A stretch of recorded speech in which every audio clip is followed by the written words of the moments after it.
The next negative trait of the soul is having extreme worry about one's guaranteed provision, and a lack of concern for what they have been commanded to do, namely, the obligatory duties.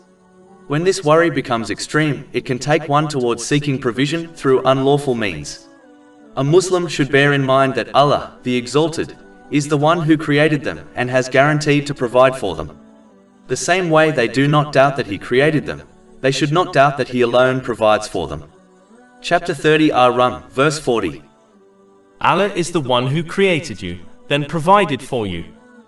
In fact, Allah, the Exalted, has allocated the provision for each creation over 50,000 years before the creation of the heavens and the earth.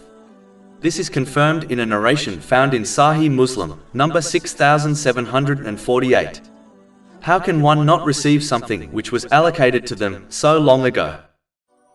Over 400 free ebooks, audiobooks, infographics, podcasts and blogs available on our website, www.shaykhpod.com.